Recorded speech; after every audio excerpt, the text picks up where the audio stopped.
Hi everyone, welcome back to my channel.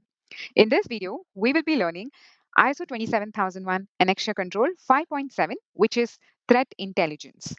As an ISO 27000 implementer, it is not only important for you to understand the ISO standards and the controls, but it is also important for you to understand certain technical aspects. I don't mean that you have to have an in depth knowledge about all the technical stuff related to information security, but you should have a fair knowledge of what these terms mean and how it can be applied in an organization.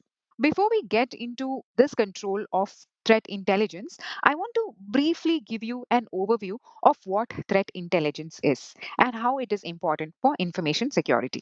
Threat intelligence is nothing but collection and analysis of tactics, techniques, and procedures used by attackers to build security rules and study attackers' behavior. Let me explain this threat intelligence with a very simple example. Say you are living in a community where there are many row houses, and one fine day you come to know that in one of the house there is a robbery that has been taken place, and this is happening every second day. One house is getting robbed. You go and you give a complaint to the police station, and then the police does their investigation and they come across with certain information. These robbers are only targeting houses in the daytime, especially between 1 to 2 p.m. when there is no one at home, and they're also targeting houses where both husband and wife are going for work and the house is empty during the daytime. Now, this is the information that has been shared by the police department to you guys. In that case, what do? You understand the behavioral pattern of these robbers, and then you ensure that someone is there at home during the daytime. What you are doing is you are proactively taking a step to protect your house, right? So threat intelligence is also something like that. You are taking a proactive measure so that you can protect your organization. You're taking a proactive measure to understand what are the techniques, what are the tactics or techniques or procedures that are used by the attackers to actually create an attack, to actually attack organization. So threat intelligence is a collection and analysis of tactics, techniques, procedures used by attackers to build security rules and study attackers' behavior. Threat intelligence provides organization with actionable insights to understand, predict, and mitigate current and emerging cyber threats. So any zero-day attack that happens, right? So how do your organization come to know what they have to do to fix the zero-day attacks? Because all this information is being shared from these communities, right? So they give you the actionable items of all the emerging as well as the current cyber threats. It is essential for enhancing security measures and responding proactively to evolving risks. Why? Why do you think threat intelligence is important? So that we can protect our organization, so that we can enhance the security posture of our organization by proactively. So it is a proactive measure. By proactively, by responding to the risks that are there in the organization. Why it is important? Threat intelligence is information about potential or current attacks targeting an organization. It enables security team to identify the threats early. So before it is completely spread, you get the you get all these feeds beforehand itself as early as possible. Prioritize risk. So see, there are so many attacks that are happening, right? But then you have to see whether that is applicable for your organization or not. And even if it is applicable, how much impact it is going to have on your organization. Threat intelligence is information about potential or current attacks targeting an organization. So it could be a current attack or it could be a possible attack, a potential attack that can affect your organization. And it gives you this information at the earliest before it is spread widely. Identify threats early, prioritize risk, and make informed decision. See, if there is any vulnerability that is been identified or any kind of threat intelligence feeds that your organization gets, first you have to evaluate that is it applicable to my organization. You remember the Log4j attack that happened in 2021? If you don't know, just Google it out. This attack had happened because of a vulnerability in Java servers, right? Now, If my organization is not using Java servers, then why should I even be bothered? So whenever there is threat intel fields that your organization gets, it is important to make an informed decision whether it is applicable to us or not. And if it is applicable, what is the risk that it is bringing to us? Is it critical, or is it medium, or it is low? Just identify that and take actions accordingly. Effective threat intelligence reduces response time and enhances overall cybersecurity posture by providing context and relevance to security threats. So, if you do your threat intelligence properly, you will be able to reduce the response time, and you'll also be able to have a good cybersecurity posture for your organization. This threat intelligence is mostly taken care by a threat intel team. Okay, what they do is they regularly monitor and they try to analyze if there is any threat fields that is applicable for their organization or not, and then take a informed decision. Threat intelligence team monitors the public internet for any new emerging security threats, global attacks, or data leak. Like how SOC team monitors the entire network for any suspicious activity that is happening within the organization, threat intelligence checks the boundary and outside the network. Threat intelligence basically answers questions like who's targeting us, what techniques or tactics they are using, why they're attacking us, and what steps can you take to stop them or mitigate whatever the security attack they are going to perform. Instead of reacting blindly to alerts, threat intelligence is a proactive method of turning raw data into actionable insight. Is a proactive measure so that we check all the logs, samples, any phishing emails, and then we try to protect our organization. How will your organization get the threat intelligence feeds? Like many non-profit organizations or many communities, they come together and they form a group, or maybe they have their individual community, and they keep collecting lot of data from different sources, and then they understand the patterns and they understand what techniques the attacker is using, and then they distribute this information to many organizations, like say XYZ one organization, CBZ another organization. So they keep distributing these informations, also called as the threat threat threat intelligence feeds. Say your organization ABC has to subscribe to these communities or these non-profit organization to get the feeds. And once you get the feeds, you can use these feeds to protect your organization. These sources can be government agencies, industry sharing groups, open source platforms, internal security systems, commercial intelligence providers, and anyone. All these group of people, they form a community. Okay, like for example, National Cybersecurity Center. They regularly issue alerts on phishing campaigns, which is targeting UK universities and healthcare organization. FBI is one. Maitre Corporation, Certain for India, and Open Source Intelligence, OSINT, and then Data Security Council of India. These are a few of the sources from where your organization can get the threat intelligence feed, but your organization should register with them. There would be, I think, some subscription fee. Now, there are different types of threat intelligence. One is strategic intelligence, one is tactical intelligence, and one is operational intelligence. Strategic intelligence, it focuses on high level trends and threat attacks at a very high level. It helps leaders understand industry specific threats, nation state risk, regulatory implication, business impact. So it is at a very high level, or maybe at a leadership level. Tactical intelligence covers techniques and procedures used by attackers. So this is for our SOC analyst. Okay, it will give you in detail about all the techniques, the procedures the attackers are using, all those information. So it explains how attackers are operating. This tactical intelligence is important for SOC analysts and blue teams. What is the nation risk, or what is the state risk, or what is the regulatory implications? What will a SOC agent do with this information? It doesn't make more sense to him. Obviously, it will be helpful for him. But if you want to understand how the attacker is operating, then the SOC agent or the blue team should get more tactical intelligence. Their focus will be tactics, techniques, procedures, often mapped using the framework like MITRE attack, which categorizes attackers' behavior. What category of attack it is going to happen? Is it data infiltration? Is it phishing? Is it credential dumping? Or is it lateral movement? What it is? It'll give you more such kind of details. Next is operational intelligence. Operational intelligence provides real-time information to detect and respond to eminent threats. It provides details about what are the ongoing campaigns, what are the threat actor behavior, what are the IOCs, what are the attack timelines, giving you the real time information about all the detects and the response, whatever in the environment.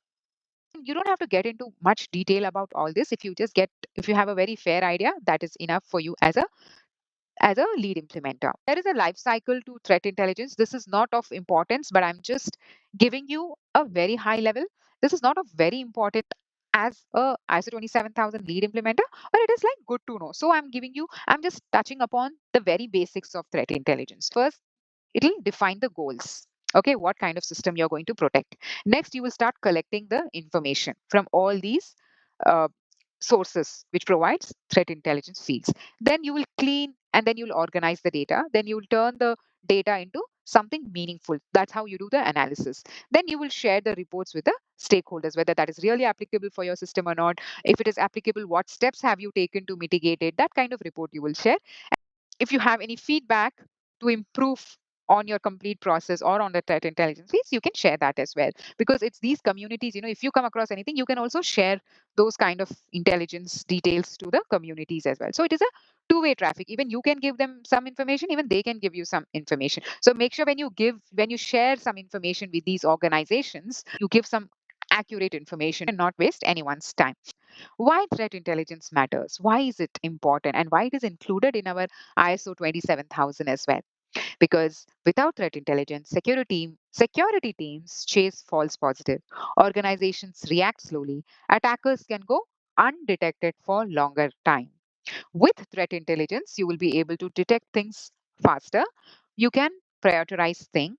You can reduce the incident response time, and you will have good business risk management. That is some of the advantages of having threat intelligence in your organization. I hope now you understand what is threat intelligence. It's time for us to look into the ISO 27001 Annex A Control, which talks about threat intelligence.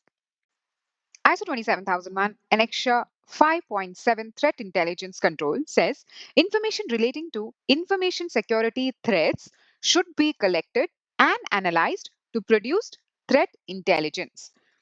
So the control says that organizations that are relating to information security should collect the latest threats and they have to start analyzing to produce a threat intelligence report. The purpose of this control is to provide awareness of the organization's threat environment so that the organization can take appropriate mitigation actions.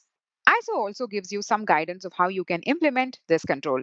Let's read through it. Information about existing or emerging threats, whatever are new or current threats, is collected and analyzed in order to facilitate informed actions to prevent the threats from causing harm to the organization. So the whole idea is being proactive and so that you can prevent any harm that can be caused to your organization and then reduce the impact. See, if you know some danger is coming and if you start preparing for it, at times you cannot completely come out of the danger, but at least you can reduce the impact of the danger, right? In the same way, threat intelligence is for us to reduce the impact of any such threats. Threat intelligence can be divided into three layers. Remember, we discussed about strategic, tactical, and operational threat intelligence. That is what it says. So it says every organization should divide the threat intelligence into these three layers. Strategic threat intelligence, exchange of high level information about changing threat landscape.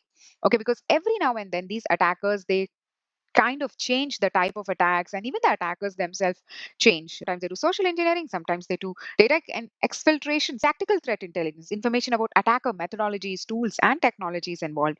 Operational threat intelligence, detail about the specific attack including the technical indicators. So all these three types of threat intelligence an organization should subscribe for.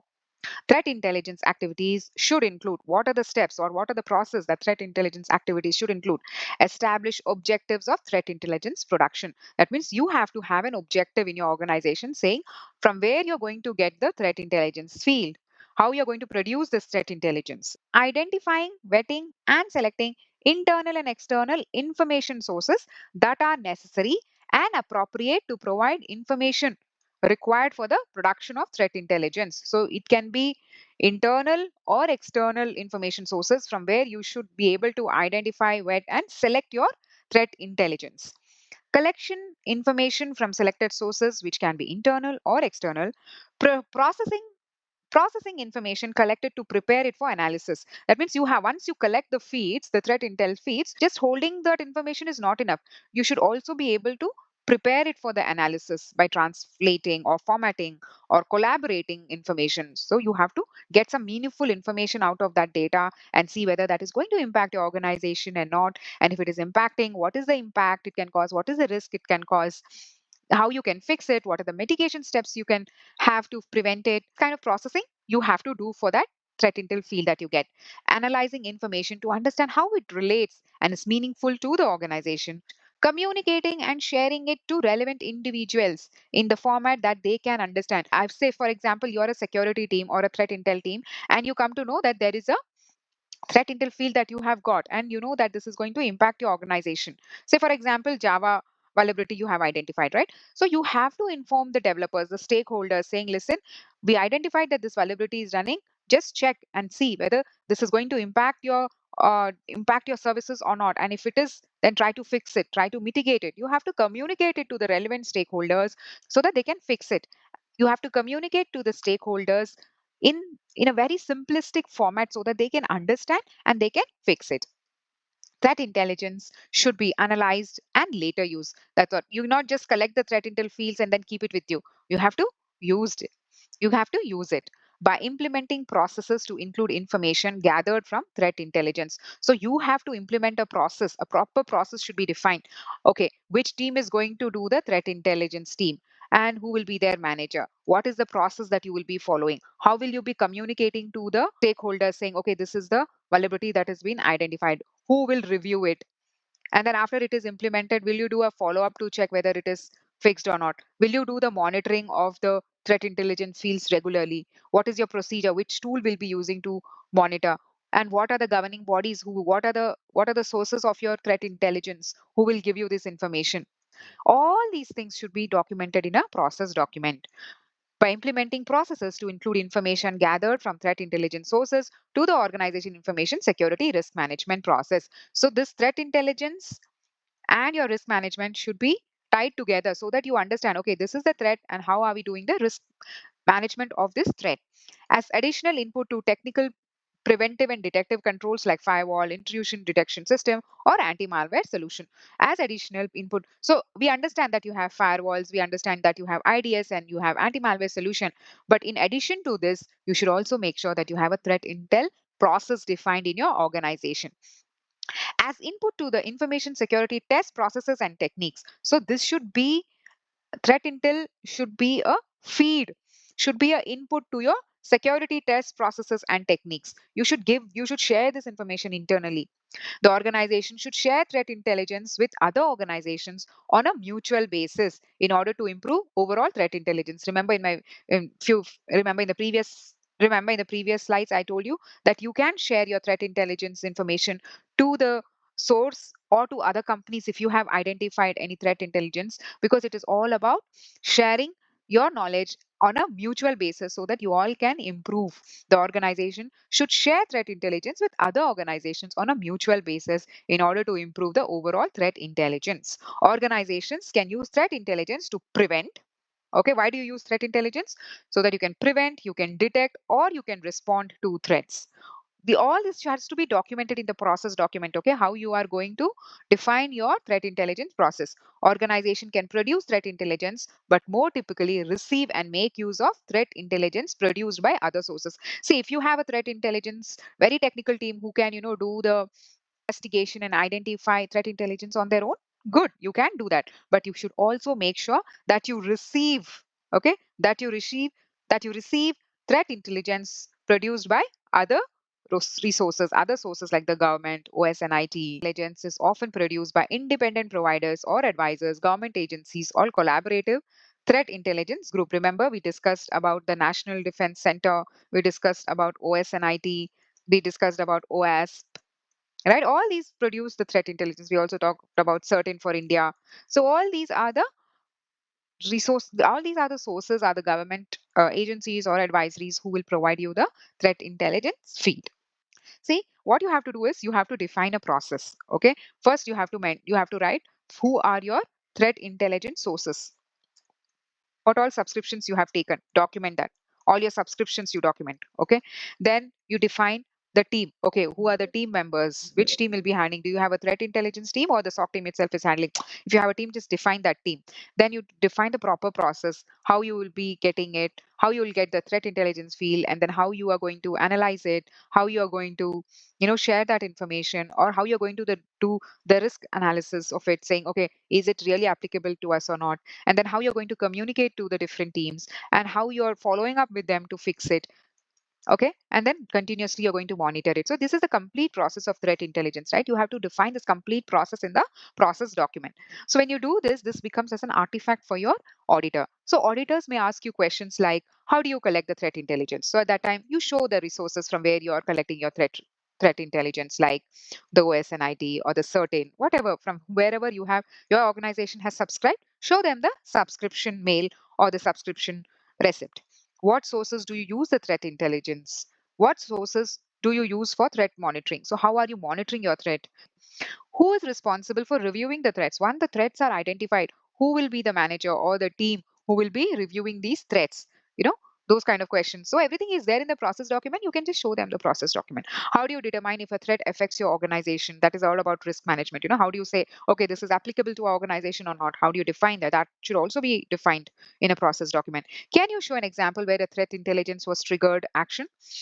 You can always say, okay, we got so many threats, but it was not applicable to us, hence we did not take any action. That also the auditors will agree, but they will also ask you to show one threat intelligence where you have actually taken action. Why they ask you that is because they want to see your complete workflow, how you have actually tracked the threat. So keep one such incident handy with you whenever you go for a meeting with the auditor. Now, what are the common artifacts that you can show for the auditor? You can show the threat intelligence sources evidences. You can show the threat intelligence process or procedure. You can show the subscription of your threat feeds. You can show the government cybersecurity alerts, security newsletters or bulletin that you have subscribed to. Okay, when you subscribe to these government cybersecurity alerts, or you subscribe to these cybersecurity newsletter or bulletins, or the threat intelligence sources, you will get a subscription email. You can have that handy with you. Threat intelligence monitoring logs, how you're doing that. Threat assessment reports, how do you judge whether this is applicable? This threat is how is applicable for your organization or not? And if it is applicable, what is the risk level? How do you do that? Okay, that assessment report also they might ask you. Vulnerability tracking reports. So once you identify the vulnerabilities, how are you tracking it? Because you can communicate to the stakeholders to fix it, but what is the possibility that they will fix it? So you have to track it with them and see, do a weekly meeting with them, monthly meeting with them, or give them a ETA saying, okay, by this time we want this to be fixed. If not, then we will take the next action. We will be escalating it, whatever. Screenshot from threat intelligence platforms. Security team meeting minutes discussing threats. So if you have any minutes of meeting, that also acts as an artifact. This was all about Annex A Control 5.7 threat intelligence.